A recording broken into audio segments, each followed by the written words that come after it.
Hi, everyone. Welcome back to another live session and Happy New Year. I took a few weeks off, so it's been a minute since we've had the opportunity to hang out together. Um, as always, excited to be here. Lots to chat about in 2025. As always, I appreciate everybody being here as you're coming into the live session. Always nice to get those warm and fuzzies, no matter how many times I do this, and I've done this almost 200 times. Please let me know that you can see and hear me okay. And then where are you joining the live stream from? We are super fortunate to have this great global audience. So feel free to say hello. And again, let me know that you can see and hear me okay.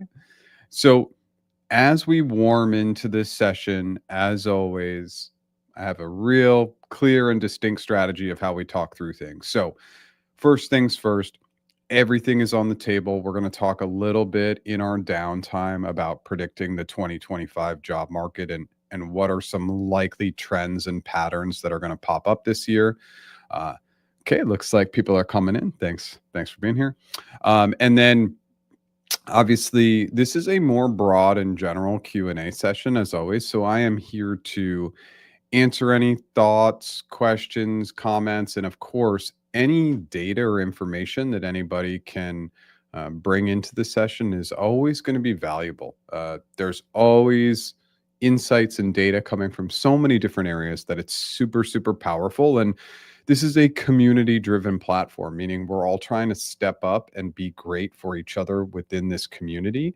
And that's why I continue to go live. Yes, are some of the same questions repeated time and time and time again? Sure, but that's okay because oftentimes we have new visitors in here and they need that information as well.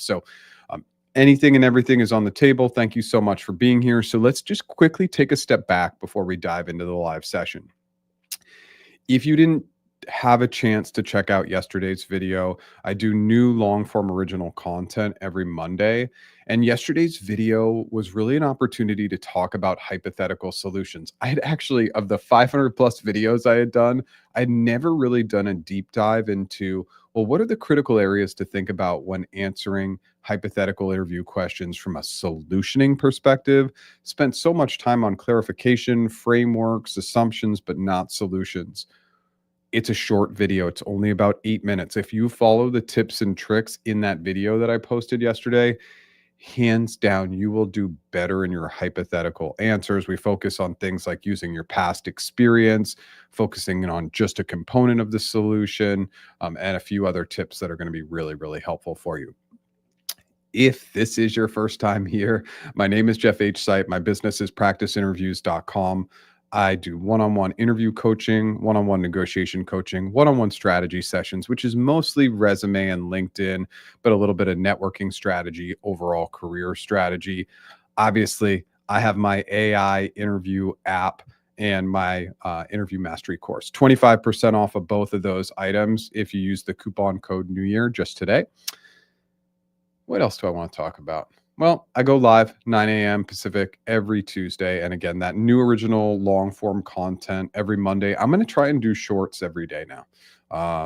We'll see if that actually happens. I talk about that. So if you've been here before, you know I've talked about it before, but I want to definitely do a push to more short form content in the moment. I'm just going to shoot something that I'm thinking about, and hopefully it's really helpful.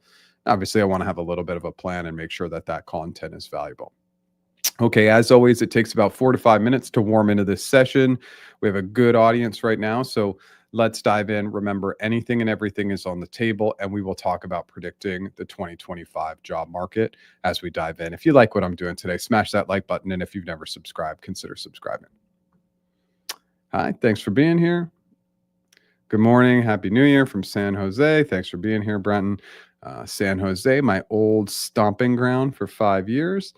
And hopefully getting back up there next month. Happy New Year, and thanks for the code. Thanks for being here, Patrick. I think it's going to be slightly better in the job market, but nowhere as it was a few years ago. Yeah, in COVID times were like, obviously there was all the really, really negative stuff. And the number one thing was the people who were impacted by losing their life, losing loved ones, just the overall sickness and how scary and disturbing that was. And the consequence of that was that the job market was pretty good, especially for corporate jobs. A lot of the reason why people are viewing this live session right now. COVID was absolutely hands down the best time for my business in the past and a lot of people's businesses. So I'm not sure what the job market will look like this year. It's going to be really, really interesting to see.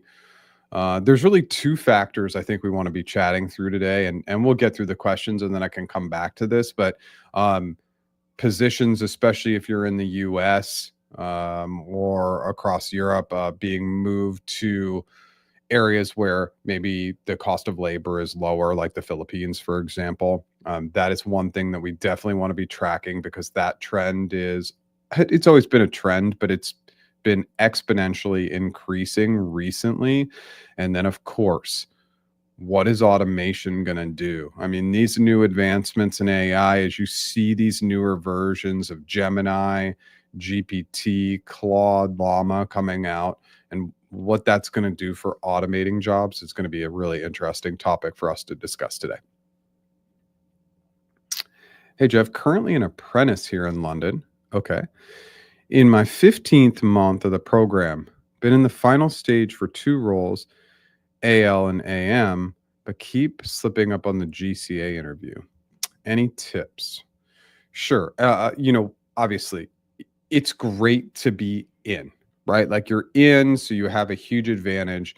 And I just want to take a step back and say, leverage that advantage as much as you possibly can, because most people don't have that advantage. So take advantage. That's a lot of advantages. But the GCA interview, where most people fall down it's really a couple of areas. One is forgetting to solve like they're in the role. When you solve like you're in the role, it takes this big, big thing and it brings it here. And why bringing it here is so important is because it removes a lot of these exterior components and ambiguity. If you narrow your GCA answers to focus just on the role, it's like, well, if we're opening a pastry shop, it's going to be much easier to tackle that as a customer engineer or an account strategist or whatever it may be, as opposed to just trying to generically solve. The generic is what gets everybody in trouble. And then, a big part of hypothetical answers, because most GCA interviews lean heavily to hypothetical, is really making sure you're not trying to solve for everything. I actually focused quite a bit on that in my video yesterday. Just trying to say, oh, well, we chat with the key stakeholders and then we come up with a plan. And then after we came up with that plan, we'd start to test it and execute it. Then we'd launch it and then we'd implement continuous improvement and then everything would be wonderful. It's like, well, you haven't told me anything, right? So it's really niching down and focusing in on how you solve for that role and then solving for components. Just focus in on requirements or data or risk, and then pause, bring your interviewer in and ask if they want to move on. And specifically, do they want to move on to A, B, or C? So I just saw people absolutely fall apart in the GCA interviews. These were by far more than any other type of interview. I did GCA interviews at Google, which again, I don't think that surprises anybody. I make that comment all the time, but people fall apart because they try to do everything. They try to give these broad answers. They forget about the role they're interviewing for. Get focused. It will help a lot. Thanks so much for being here. Keep making more videos about Google interview. I'm a big fan. Yeah, and so I try to be so open and transparent in these live sessions. I hope it gives you a sense of who I am and what I'm trying to do. And with the Google interviews, I'll continue to give insights. I am about next month. it will be 7 years since I left Google. So it's been a really long time. And I understand that people check in and want to talk about Google, and what I learned there, I think, is really valuable for the overall coaching that I'm providing. How many more Google videos I'll do will be interesting. How many more videos I do overall is also just something that I want to talk about in these live sessions. I don't know how much longer I'll be on YouTube. I'm at an over 6-year journey, and for right now, the plan is to keep going. But if certain things happen within the business, there's maybe not 100% guarantee that I'll even still be on YouTube this year. We'll see. I definitely am not trying to achieve any ego metrics on YouTube. I think I've achieved what I've wanted to achieve, but as long as the audience keeps coming in and engaging, I'm going to keep trying to show up as much as I can. And thanks. Happy New Year to you as well. Happy New Year, of course. Great topic. Thanks for sharing. Yeah, we're gonna dive into. I think I want to dive into the job market again. We'll just see how questions roll in today, but let's talk a little bit about predicting the 2025 job market. And let me throw that back to the audience. Of course, what are your thoughts? What do you think is going to happen? It's none of us know. There are so many external factors that we just can't even keep a pulse on, or we don't know if there's going to be another COVID, or we have crazy windstorms coming to Southern California over the next 3 days. Like, you just never know, environmental or like whatever it might be, what's going to happen in our world. But I would love people's thoughts on what they think, or specifically you who's here, what you think is going to happen. Hey, Jeff, I followed your advice to use GPT to revise my resume, but then I asked to GPT to compare the before and after resume. GPT said the prior version is better than the after. Is this normal? Wow. Well, I mean, obviously, like, one of the things I love about using large language models is like the input and feedback is good, but you should ask why. What is better about it? What do you like more about it? I used your suggestions, and you can say we know it's a tool, but I used your suggestions to improve it. Why are you not validating that your suggestions are better than my original resume?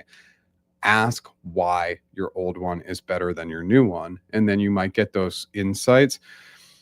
With all large language models, whichever one you prefer, I just dig and dig and dig. And then I'm like, well, why did you say this? I don't understand. And then it will sometimes recalibrate. And then, of course, just if you look and think, and I think most people know this, but if you think about the large language models as like a box, anytime you call out expertise, it's like a dot within the box. Meaning, if I say you are a resume expert, it instantly narrows the focus of the entire search. And so if you say you're a resume expert, I gave you this resume, you created this resume, now you're telling my first resume is better. Like, why is that happening? I'm happy to dive deeper into this, but absolutely, like, I would always strongly recommend GPT for resume building. Or what, again, doesn't have to be GPT. That's the one I prefer. Great to see. I can't see you, but great to have you here. Happy New Year. Also, I'm using GPT to revise my BQ scripts and the do's and don'ts on that strategy. Oh, behavioral question scripts. Oh, okay. Okay. So here's what I love about large language models and behavioral questions. And I've talked about this, and most people know, and you've probably seen my videos on this, but we forget things. And sometimes there's just a very, very natural progression of how things work, right? Like, if we're a program manager, we're typically going to take pretty similar steps. Product management, pretty similar steps. As a recruiter, pretty similar steps. And so what we do is we give GPT, or whatever our preferred large language model is, and we say, like, here was the scenario, here are the steps I took. What steps did I probably take that I missed? Right. And so I did do a video on that. But the do's and don'ts are obviously, like, if you didn't do it and it comes up with that data, obviously we don't want to use it. But I just like GPT, for example, to help me ideate and remember because I'm like, oh my goodness, I forgot to talk about how critical the planning was, or I forgot to talk about how we tested that specific item. So, no real don'ts on that, but just help it work you through the process. Sometimes that can be providing a lot of upfront data. Sometimes you can just say, here's the behavioral question. Here's my resume. What do you think from my resume, based on my accomplishments, is the best example to use for this question? And build out a behavioral answer for me. You'd be shocked at how good it is and how accurate it is. I hope that helps. Let me know if you have more questions.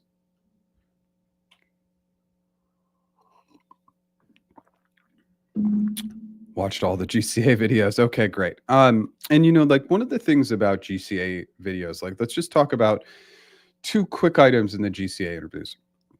Typically, like if we're casting a wide net, it's going to be one random hypothetical question, one role related hypothetical question, and one very open behavioral question, meaning you likely have a lot of examples. And you can throw all that out because it depends on your interviewer. I had a client last year who got 3 behavioral questions in a GCA interview. Very, very uncommon. Then the second thing is people say, well, GCA questions, but we really want to do a more broader bucket of hypothetical questions because if you know how to answer hypothetical questions, you'll do well in all interviews at Google.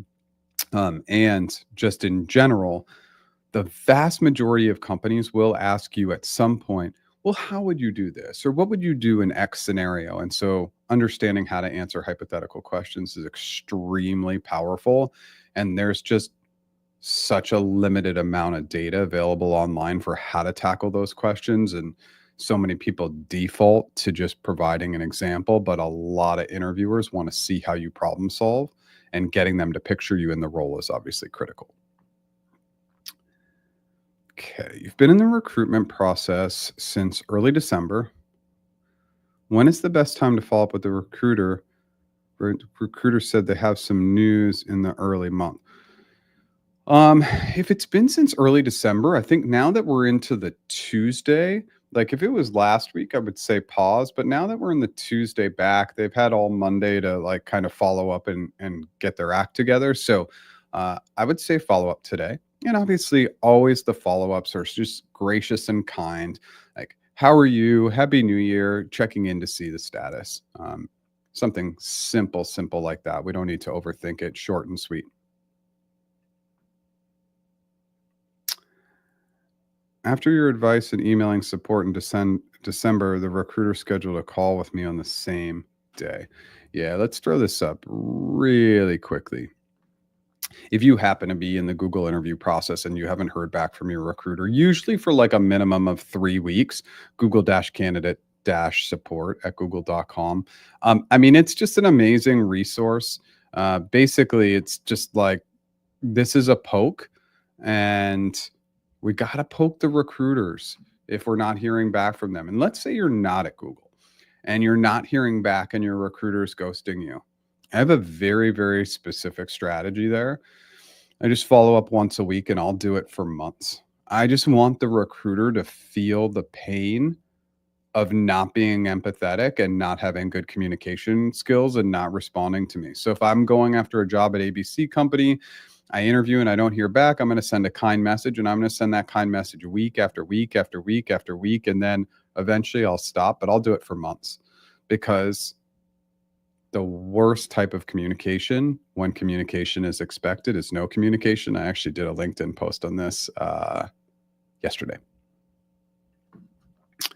Hey, Edward. So almost 7 years since, I want to clarify that, almost 7 years since I left Google, which will be next month. And I actually do see that as, I do see that for me personally as an amazing accomplishment to be almost 7 years out of corporate and still being able to make it on my own, which, the COVID years were great. The last couple of years were challenging. Last year was extremely challenging with high development costs to really build out my AI app, and we'll see. That's a work in progress, but this year has to be a good year for that. He mentioned that the position I was interviewing for, an account strategist, had been paused, and he's in contact with other teams in different locations. He said we could resume contact in January. Okay. I mean, and of course, that's an excuse, right?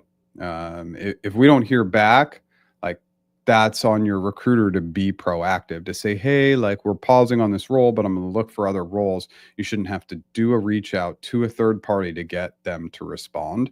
Again, it's just, I think that I need to continue to call out the fact that, like, Vlada, who is a Google recruiter, I don't know if she's still there, and myself built out a global candidate experience training at Google. And the last time I heard, that was still a part of the onboarding process. And one of those things is to follow up with your candidates every week. So I just think that there's not enough checks and balances. And I honestly continue to be very, very disappointed with Google's recruiting process. What are your thoughts on how Trump's presidency will affect the job market, especially with conversations around H-1B? Happy New Year. This is a really, really interesting question that strongly not only impacts US citizens, but citizens abroad. I mean, I am a huge advocate of sponsorship.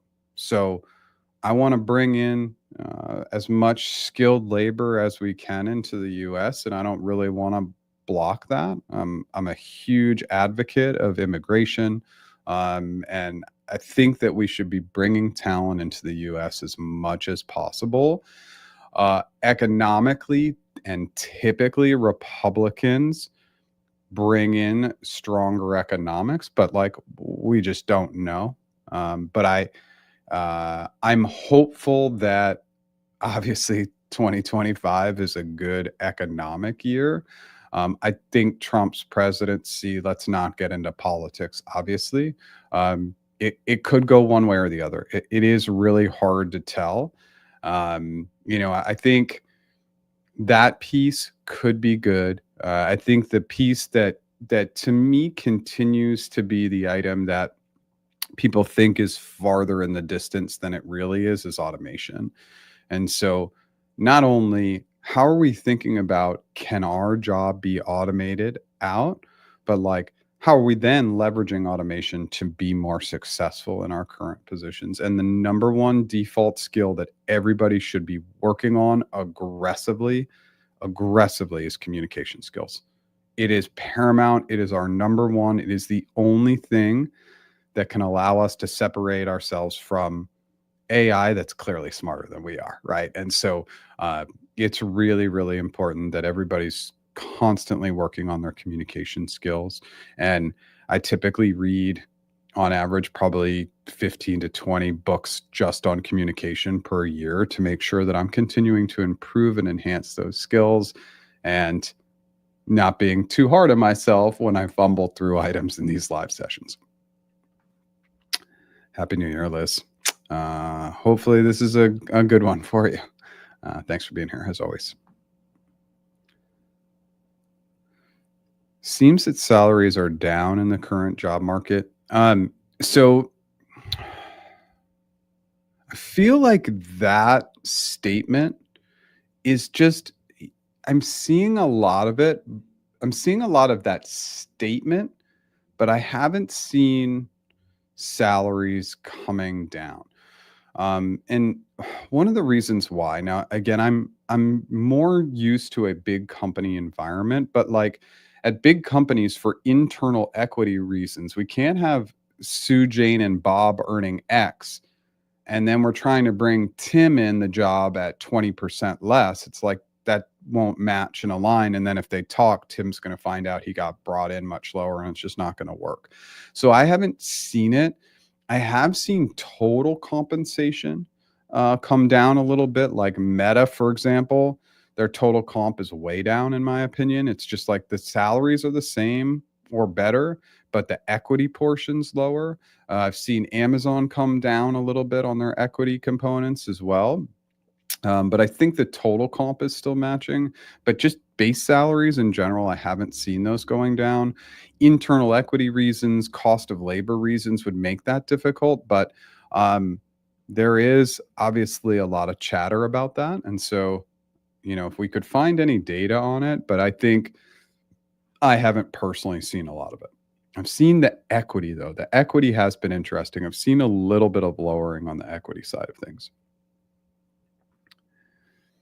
Hey, Jeff, I'm on round 5 and 6 for an engineering role, eng manager role at G. 5 and 6, okay. The last round, code review, scheduled for the 13th of January. Let me know if you have any tips on how I should position myself to crack it.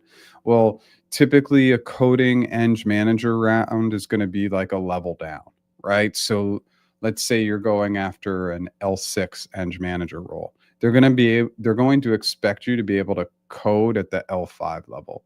And just remember, like, it still comes down to like some of the foundation and basics are what Google constantly focuses on in their coding interviews. So just make sure that you have really strong fundamentals.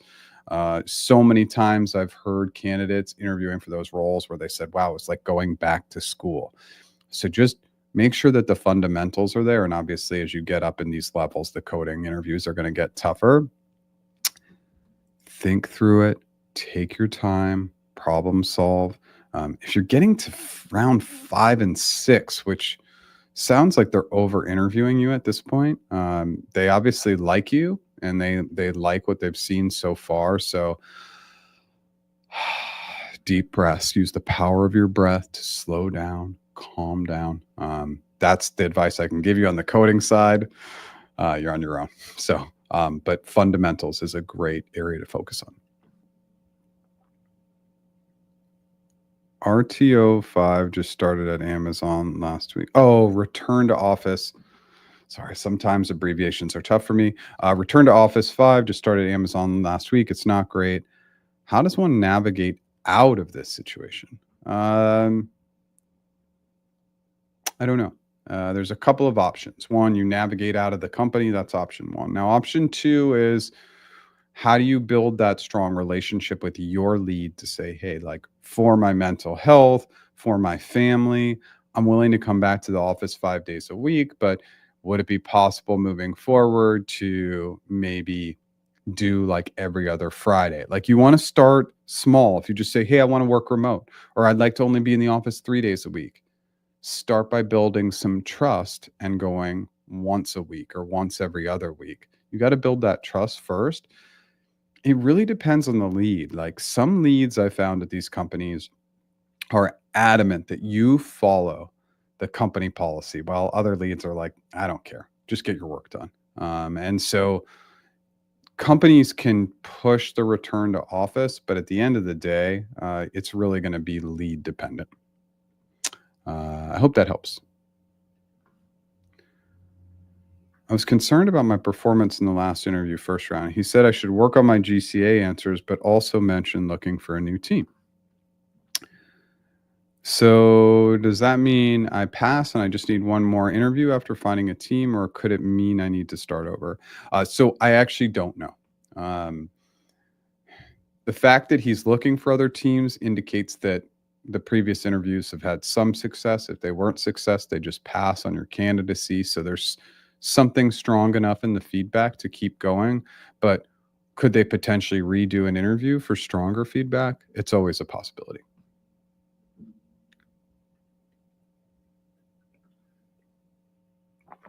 What have you observed to be the best strategy in securing new roles in 2025, especially when it comes to non-tech ones? Well, I still think that my default advice to everybody here that sometimes nobody wants to hear is the best way to secure a new role, whether it's tech or non-tech, it doesn't matter, is to stop believing that applications will lead to job offers, or even lead to interviews, because we all know that that's not a reality. And the percentages are so low. We all know people who have gotten jobs through applying, but the likelihood that you get a job through applying, it's probably down to 3%, maybe 5%. And what are the other ways? Well, 30 or 40% of candidates are sourced by recruiters or sourcers going online and finding talent on LinkedIn or other job boards or whatever they're going to find. or they're going through their internal ATS systems. These big tech companies, their internal applicant tracking systems have such a robust database. It's insane. And that's where I spent basically the last 3 years at Google. I never went outside of our own database because it was so good. So 30 to 40% are getting sourced.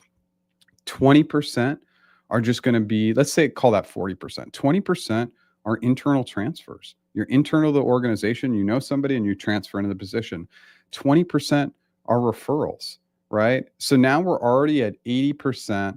And then there's a mix of like other types of networking. But really, when it comes down to it, the best way to secure a new role is to go through the referral or networking strategy. If we're still blindly applying in 2025, like every LinkedIn post that I see that says I applied to 200 jobs or 500 jobs or 1,000 jobs and I didn't get a job, like it makes me cringe. It's low hanging fruit. It's extremely easy to hit the easy apply button. It's not real work.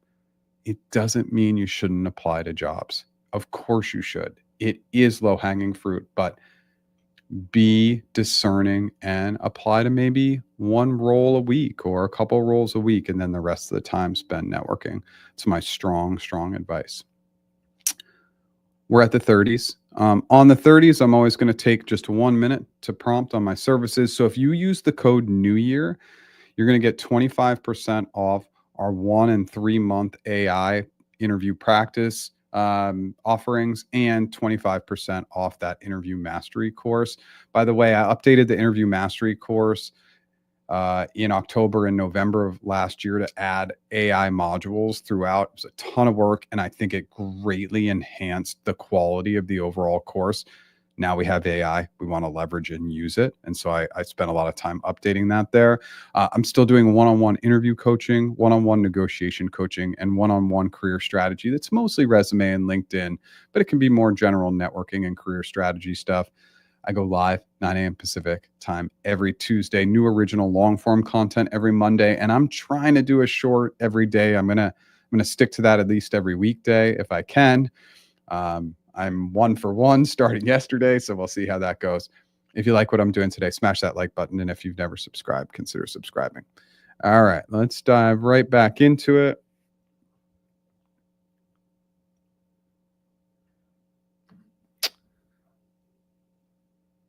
When asked about your current salary, can you make up a figure? Well, it depends, right? Like, depends where you are. Like, understand the legality of it, right? So, like, in a lot of countries, that question can still be asked.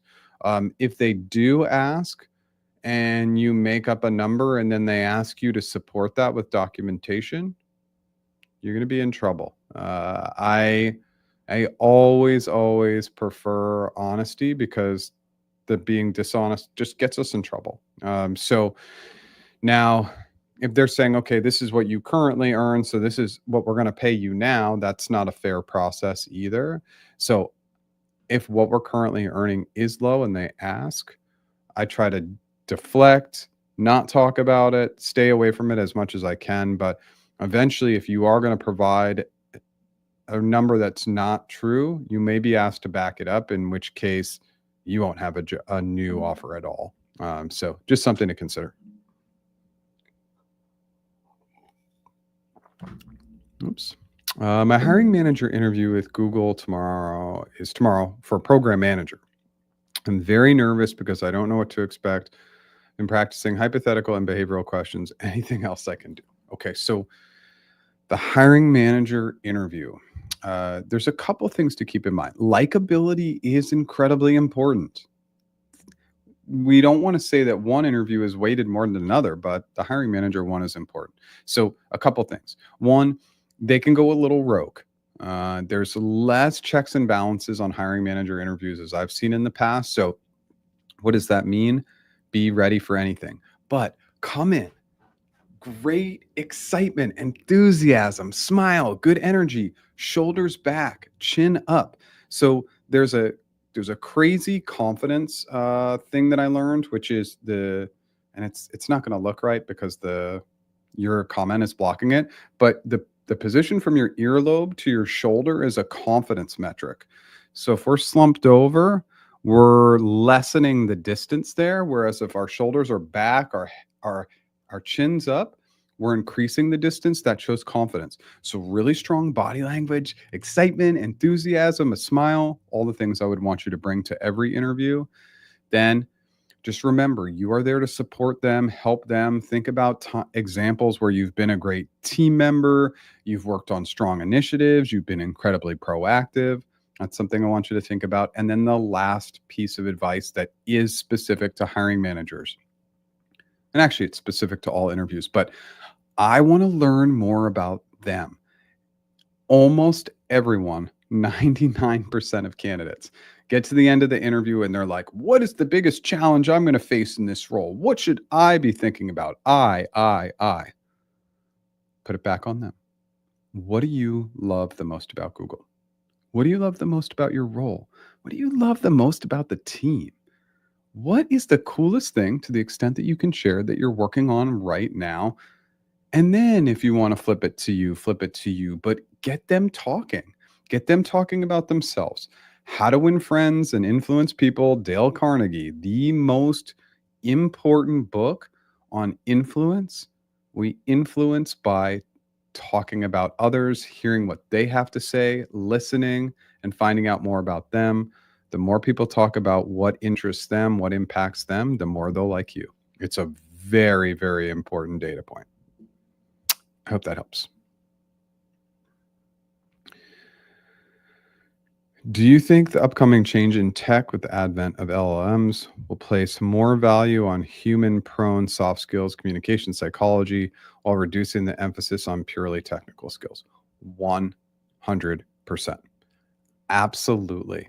So we can automate and use AI as much as we possibly can, right? But at the end of the day, we are still working with humans. And so understanding communication skills is critical and paramount. And, now that I'm saying this, I think maybe what I'll start doing is maybe I'll create some banners with some good books that I recommend to help people with their communication skills. I do think like Dale Carnegie's How to Win Friends and Influence People is like the foundational book in the communication skills space. If you haven't read that book, you need to go backwards and start there. If you've read it, read it again. And then you can start to go on to the more nuanced books. There's one that I absolutely love. It's like 91 simple communication tips.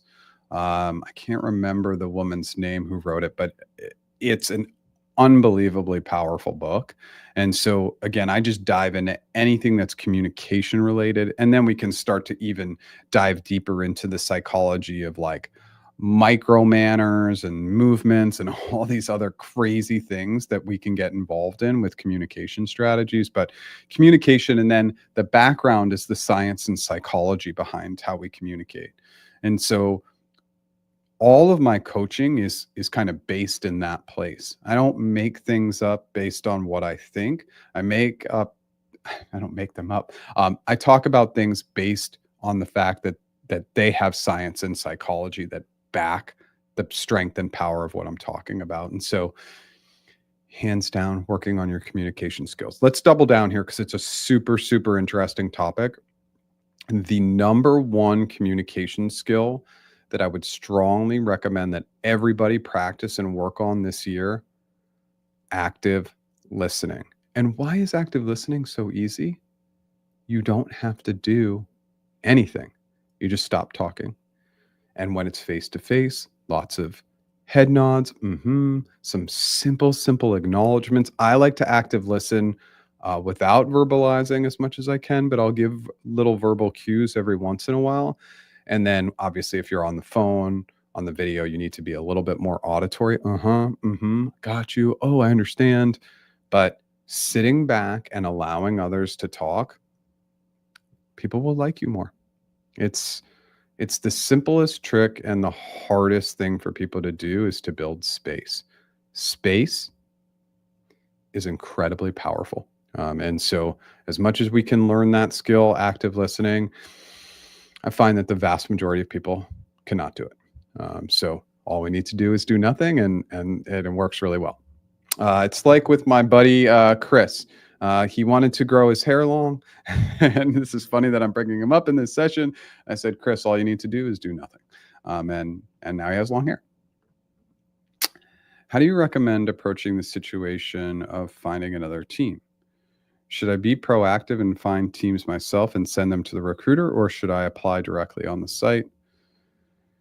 Considering that my recruiter takes a long time to respond, I'm afraid of losing the timing of my application and losing an opportunity. I wouldn't apply, but I would proactively share opportunities that you find online with your recruiter. That can't hurt. Hey, I came across this role and I'm a fit for A, B, and C reasons. Now, if it's an account strategist role, like that's going to be pretty similar across the board. But no, I have no challenge with you being proactive, and that helps them. I came across this role.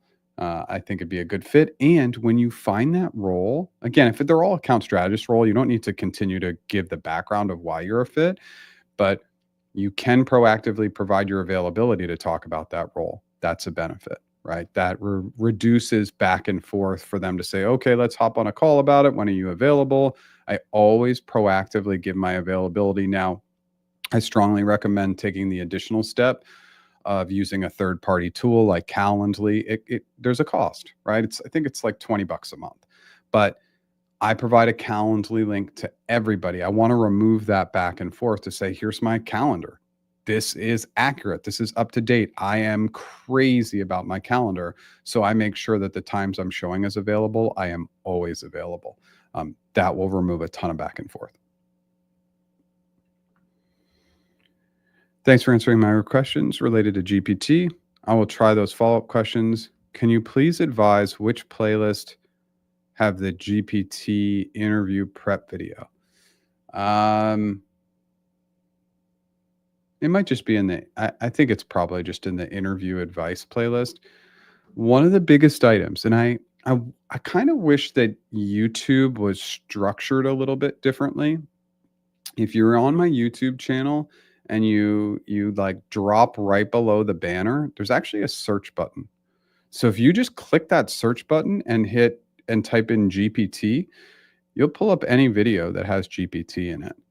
I don't know why they should make it more prevalent, like right below your banner. It should be a huge search so that you can search somebody's channel like mine. It has over 500 videos. There's a lot of content there, but oftentimes people are like, where's this video? Have you done this video? And I think if the search button was more prominent, it would be much easier for people to find my content. But that search button is there. It's just a little hidden. Just look below the banner. It's the button that's all the way to the right. You'll see it.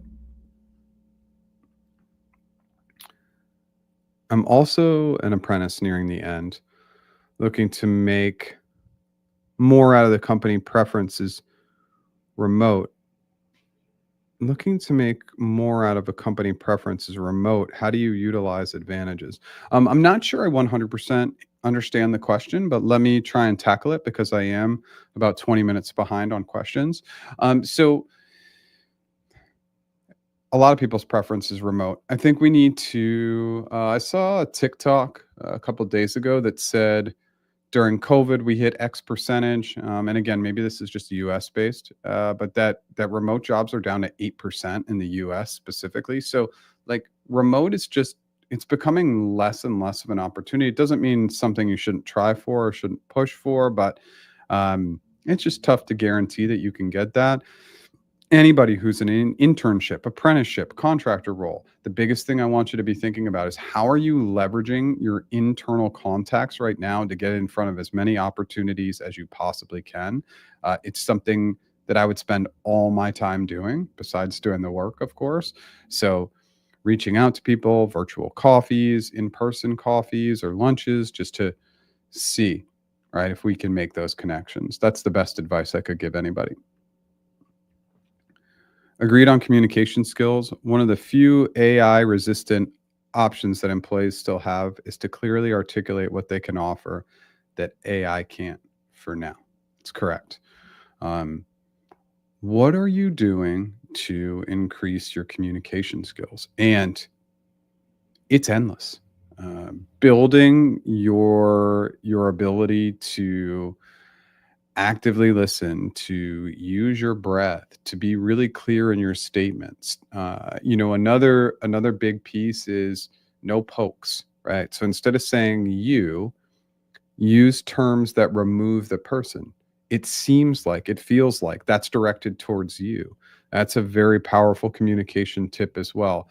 The you feels very, very pokey, right? And so if we remove that, and I'll just sprinkle communication tips here throughout, but that's just another one that I really like to use. And that one I learned, I think it's been about 10 years ago I learned that, and I use that all the time. Great take on my last question. You mentioned staying on top of your communication skills given the prevalence of AI. What advice would you give to professionals looking to foolproof their careers? Okay, so what else are we thinking about from a communications perspective? Um, I One of the other pieces is we need to be thinking about not only verbal communication but our body language. Our body language says so much about us and just how we interact and deal with other people. So I would also say try to learn more about what are the positive behaviors that impact how people feel about us. Hands can be really powerful. Open hands is like, I'm open, I'm safe. Just little things like that actually make quite a big difference. And so, the power of first impressions, a smile, a real genuine smile where you're getting the crinkles by your eyes, good eye contact. And again, I will continue endlessly to default to active listening. One other huge communication tip or trick is, and this is a painful one, but when you meet new people or when you hang out with people, start to count the number of questions they ask. What you will find is that the vast majority of people take little to no interest in you.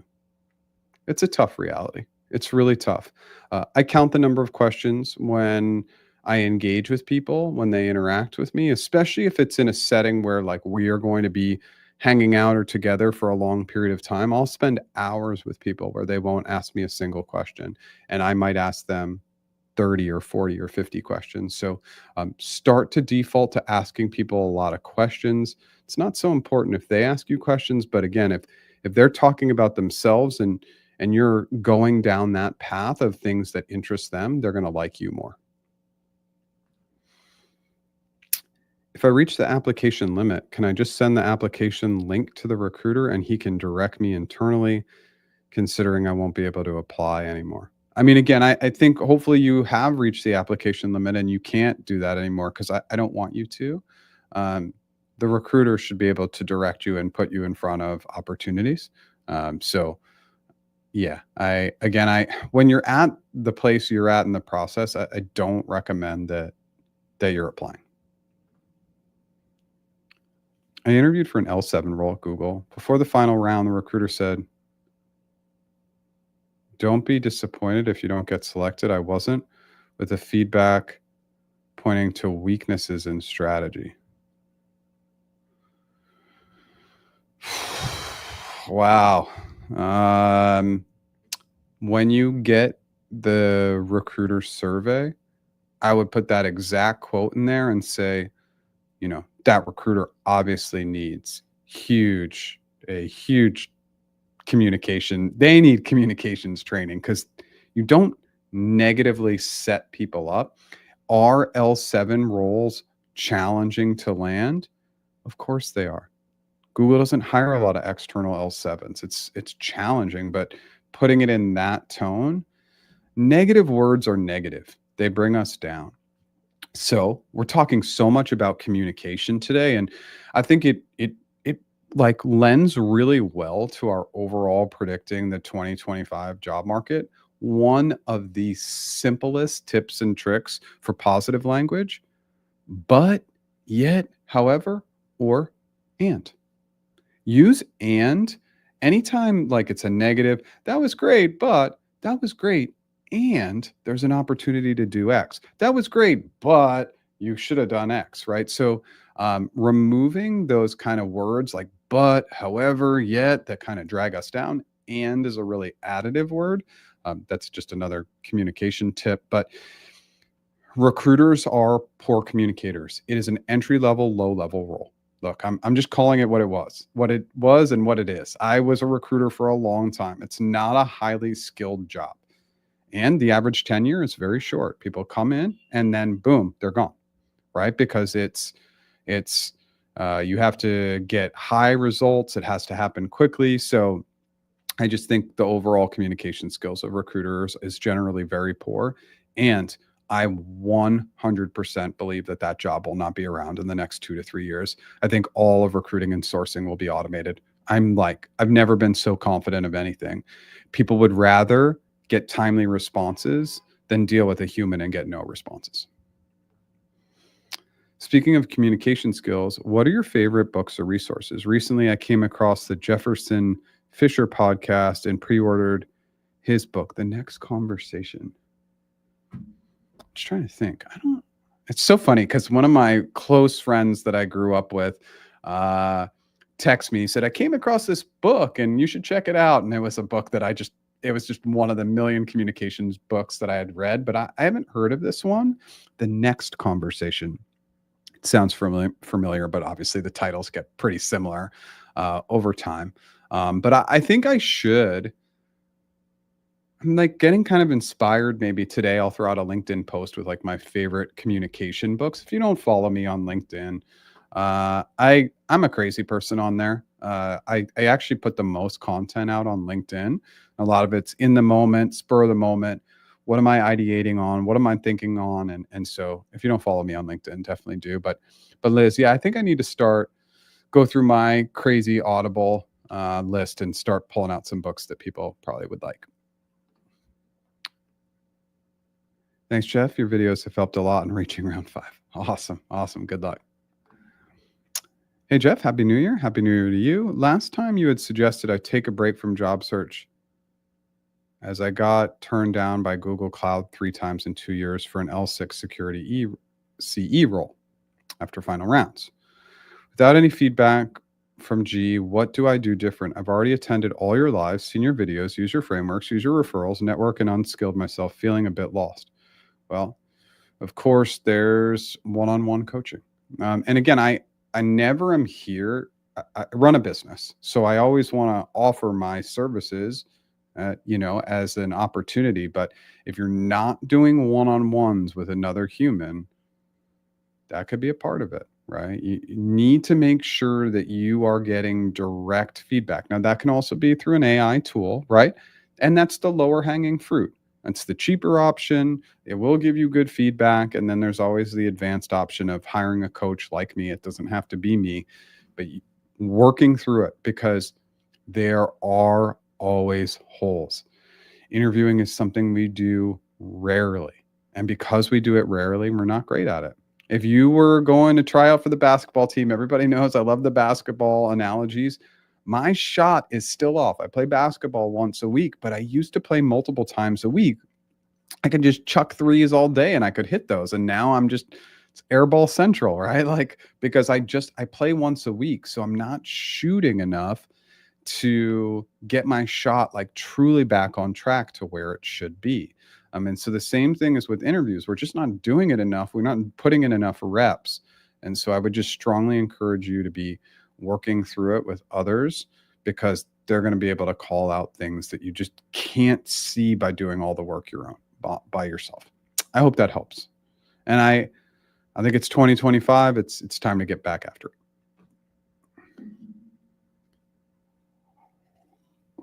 Interviewing for a role with Google, which got through a Google recruiter working through a third-party Randstad.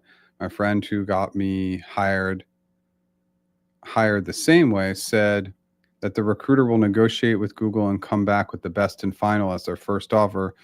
Just as confused. I've never heard this. I'm in T-match, so I'm thinking about comp. Okay, so first things first, I just want to always clarify. Your recruiter is not working at a third party. they work at Google. If you're getting hired for a full-time role at Google, whether it's through Randstad or Adecco, Randstad's very, very common. They're a Google employee.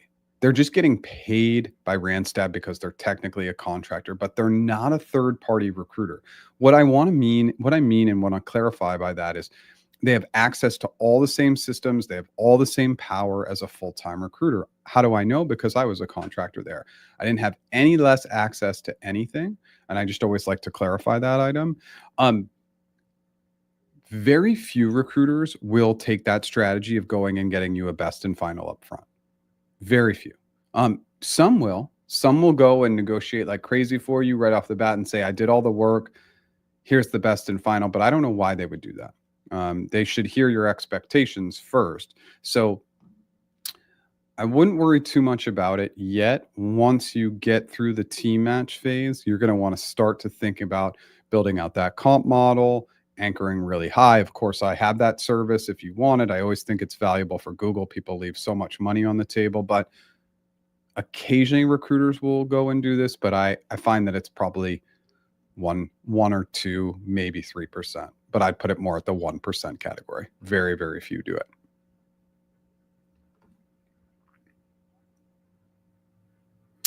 What's your prediction for junior roles in 2025? UX or SWE? I think SWE, we're going to definitely start to see less junior level SWE hires. AI is just getting too good at writing code. And so I think we'll see less SWE hires. UX, I think we'll see an increase in that. I hope we see an increase in that. They're maybe very weak predictions, but those are my predictions. Your thoughts on an increase in Salesforce hiring and similar companies at the start of the year, only to lay off a significant portion later in that year. Is it worth applying given this trend? I never want to I'm not going to get so focused on the trends that I'm not going to do something, right? So if it's a strong interest for you, apply. And of course, as I mentioned before, network, try to get referred in to the best of your ability, especially at the most competitive companies. That's what's going to probably get you an interview. Trends are things we want to look at and pay attention to, and we don't want them to drive our decision so much that we don't do something that's available and out there for us. That sounds very high level and like I'm not really answering the question. So if you have more questions, let me know. I recently interviewed for a senior role, band 7 at Google. After clearing 4 rounds, the recruiter called before the 5th and said, oh, yeah, we covered this one before. And I wasn't selected as weakness in strategy. So like we didn't cover the strategy piece. So with strategy, it's almost always depth. It's just they didn't have a clear picture or visual of how you define strategy, build strategy, test on strategy, execute on strategy, document the strategy, look for continuous improvement in strategy. There just wasn't probably enough depth. And at the L7, it needs to be done in an extremely large scope and scale. And so that may have been missing as well. So those are 2 items just to be thinking through. And again, as I mentioned before, I do really want you to provide some negative feedback for your recruiter. Anybody who's going to give you a negative tone before an interview, it's a very, very poor communication tactic that they need to fix. Do you have any references on the topic of communication and more specifically active listening? I'm going to start to curate a list. Let me start to put together a list, and I will do a LinkedIn post. Again, I'm crazy on LinkedIn. I'm on there all the time, which is like one of my goals for 2025 is to actually be on there less and just kind of post and get off and just do it at set times because I just spend too much time on LinkedIn and did last year. So let me start to curate a list and put together something that's going to be valuable for everybody. And I'll post that on LinkedIn sometime this week. . Research button. Research button. It's not on all platforms. Just took a look. It's on the far right of tabs in Jeff's channel on a laptop.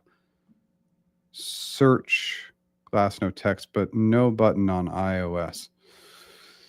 Yeah, that's a bummer. I guess I'm old school. I'm still kind of a desktop guy. I like the big screen. I don't do that much on my phone still. I like to put my phone to the side. It's like a brick during the day and focus on my desktop. So thanks for that context, Edward. Really, really helpful. I have a coffee chat with the Google manager soon. Do you have any last minute tips, please? Great energy and excitement and enthusiasm and a smile and great body language and positivity. Gotta go in and do those things. Then be ready for anything, but be ready for the basics. Tell me about yourself, why the company, why the role. And then at the end, again, I'll always double down on this. What do you love about the company? What do you love about the role? What do you love about your team? Love, love, love. Get them to end the conversation talking about what they love. They're going to end. They're going to be like, wow, I really love Matthew. It's a tip and trick and it works. And by the way, it's just a great balance check. If they're like, Google's okay, things are changing, it's really tough, it's not that great. It's like, whoa, we got to see if they're going to bring negative tone in there. Because if they're going to bring negative tone with a candidate, is that somebody you want to work for? Like that's a flag. That could be scary. I had a terrific interview at ServiceNow yesterday. When I went for the close, will you be moving it forward in the process? Hiring manager stated he has 2 people with 1 interview left. He stated he will meet with a peer to discuss. I got 2 great endorsements. Question, when those happen, do hiring managers typically bring you in for more interviews or not based upon above? So ServiceNow, great company. I actually interviewed with them. Wow, it must have been 2010, maybe earlier. I can't remember. It's been a long time when they were much smaller. So I would only recommend going for the close if it's a sales role. All other roles, I don't recommend the close. If it's a sales role, close. Any reason why we shouldn't be moving forward with this role together right now, right? Like, or whatever you're going to use. I'm not a salesperson, but go for the close if you're going after a sales role. Otherwise, for all other roles, I don't recommend it. It's not the right strategy, in my opinion. Totally understand why you're disappointed with Google's recruiters nowadays. Yep. I feel frustrated relying on them to find me a team if he doesn't even respond to my emails. And he also recommended that I apply for another position. I don't feel the communication is clear. Yeah, and by the way, like this isn't since I left. This is while I was there too. I was extremely disappointed with the process. It's still overwhelming, overbearing. And my recommendation to Google and my advice to Google 100% of the time is they need to blow up the process and start over. And their unwillingness to do it continues to hurt them, hurt candidate experience, hurt their brand. Their unwillingness to change in this aspect, it's unbelievable. Everybody hates the process. Everybody thinks it's too long. Everybody thinks the recruiters aren't responsive or good enough for the most part.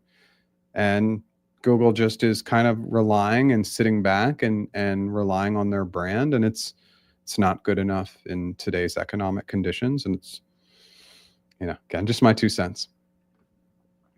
For roles posted as US remote, do you sense if some few companies are open to NA remote? Oh yeah, I think Edward, I have seen that I've seen this to be incredibly challenging. North America remote, I've seen a lot of pushback on that, a lot. So if they say US remote, typically they're going to want you to be based in the US. Typically. It doesn't mean that we shouldn't try.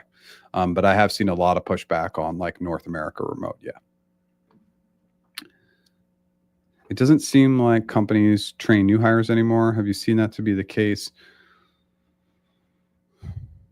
I can't say for sure. But I would say if that's the feeling that you or other people are getting, then I would recommend to ask for additional training or ask for resources. Like, let's push to make sure that we're set up for success and we're getting the training resources that we want. I'm always a fan of proactively asking, but I can't speak to how good or bad onboarding is because it's just been forever since I've been through that experience personally. Matthew, you are welcome. On the 13th of January, I had my first face-to-face round for Google DA apprenticeship in India. Role, can you tell me how to deal with the situation question? STAR method. Well, I don't know what you're asking by a situation question. If it's a hypothetical situation or it's a behavioral situation, maybe you can clarify, but I would just state that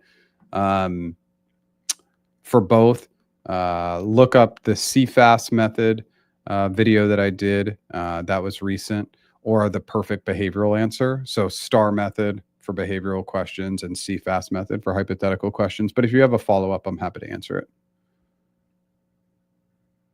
In a sales role. Yeah.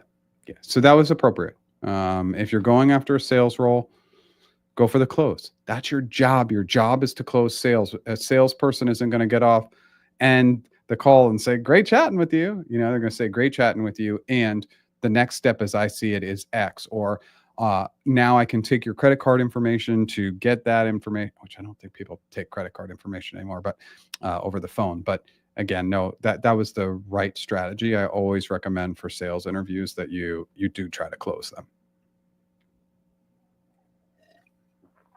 them. Hey, Jeff, thanks for your videos. It's really helpful. How do you feel about PM? Sorry, I'm struggling here. PM, product and program professionals. Today, I feel like people are looking inside for other people to fulfill this role. Okay. And not looking for experienced professionals anymore. How do you think positions will evolve? And should I be looking for TPM instead? So, product program and technical program managers, in my opinion, are extremely hot roles. Product is and has become as high paying, and at some companies higher paying than software engineers. That's how in demand that role is. So product is hot. Product's been hot for at least 5 years. Those roles are scorching, and like if you can stay in that space, companies are going to hire for product. It's a critical role. Program management and technical program management also critical because communication-based skills. They are jobs that heavily rely on your ability to communicate with other humans. And so I don't see those roles going away. Now, technical program management, there's been an uptick in what the cost of labor for those jobs is paying, meaning that technical program managers are starting to create a wider differential from program management. So, for example, like I hired program managers at Google for 3 years.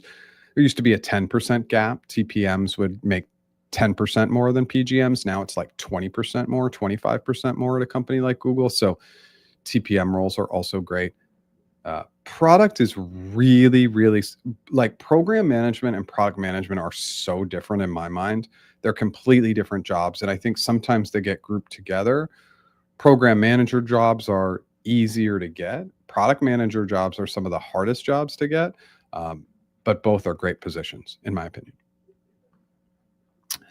I always underestimated soft skills and especially communication. But now that I'm gaining experience, I realize that it's crucial and in some cases more important than being a tech nerd. And even the tech nerds have to have good communication skills, right? So, like, you're not going to land a software engineering position at Google if you can't communicate with your interviewer. Just the way it works, right? So, communication skills are our default. It's the only thing that's going to make us successful in business and our personal lives. And it's the thing that's going to protect us from being automated out of the job market. And the automation out of the job market is coming. It's not a gloom and doom. It's here. It's going to happen. Companies do not care about you. They care about the bottom line. They care about their shareholders. And the reality is that if we think that companies are going to do what's best for other humans as opposed to automating and saving money, we just need to be thinking differently and being prepared for it. Any insight as to why a Google recruiter would take down a post, repost, take down a role? Hubs has an L3 SWE headcount open and assigned recruiter has done this 3x without notifying him. Is this normal?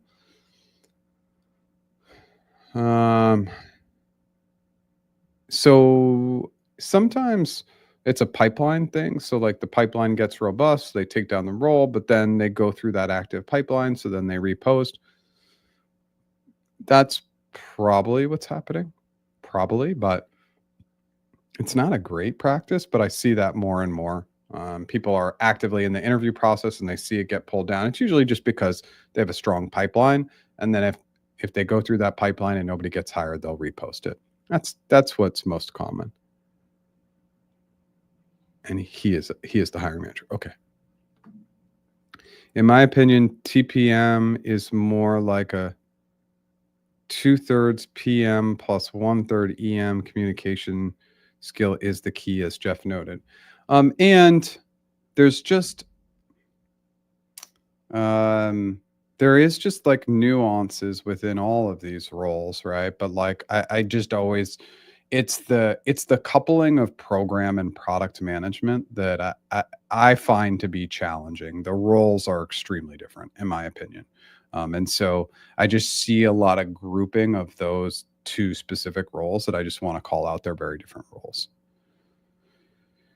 Thank you, Jeff, for taking the time to answer my questions. Have a good day, evening there. Thanks so much for showing up. I appreciate you. Hypothetical situation questions. Sometimes I get confused that what clarification question I should ask. Like, should I ask what is the goal and are there any constraints? And who are the end users? Well, those questions would likely not be answered because they're all open-ended. So you may ask, well, what is the goal? Is the goal to increase brand awareness or build revenue? Are we facing any specific constraints in regards to timeline and or budget? And then like, who is the end user? Is the end user A, B, or C? So just make sure in your clarification that they're either or yes or no questions. But obviously with these situational questions, I have just done endless amounts of content, but I really would watch the CFAS method video. I think I did it in the fall of last year, and it's just very up to date and relevant for any of those types of questions. So definitely make sure you check out that video. I think that's going to be the most helpful. And then of course, you got to practice those questions. Okay, we are at 1 hour and 12 minutes with fantastic engagement today. Thank you so much. I'm happy to answer any additional questions that come in. But for now, because we're out of questions, I am going to go into my wrap up. So let me throw this out there. If you use the code New Year, you're going to get 25% off of our 1 and 3 month packages and our interview mastery course. I'm still doing one-on-one interview, one-on-one negotiation, and one-on-one career strategy sessions. I go live 9 a.m. Pacific time every single Tuesday, new original content every Monday. And then I'm trying to do shorts every day. And I'm just going to keep saying it out loud to manifest that I'm actually going to go through that. And at least every weekday, I'm going to try to do that. So now that I'm saying it, I got to keep that streak going. If you like what I did today, smash that like button. And if you've never subscribed, consider subscribing. And I am going to try and create that communication list and put that out. Let me put the goal of posting that on LinkedIn tomorrow. So check LinkedIn tomorrow for that communication. And I'm going to take a quick note right when I hop off to do that. And thank you so much for being here as well. Thank you, everybody. It's just great to get engagement coming back into the new year. I know January is a little sleepy, a little slow, but huge year.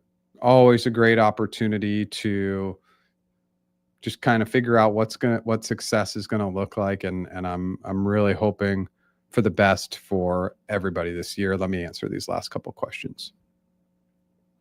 Any questions you would like to tell me which I can encounter for Google Data Analytics apprenticeship role? GPT.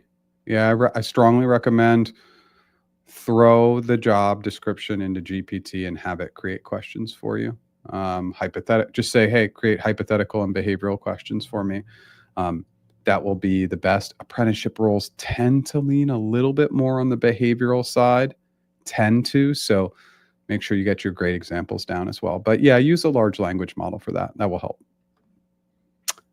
Thank you for being here, and thanks for all the context. Yeah, your recruiter's tough, but keep getting after it. They like you, and that's why he's continuing to engage with you. So whatever feedback you have, it's been positive so far. So just keep trying. You are welcome. Have a great day. Thank you, everybody, so much. I will be back next week at 9 a.m. Pacific time. Thank you. Have a great day.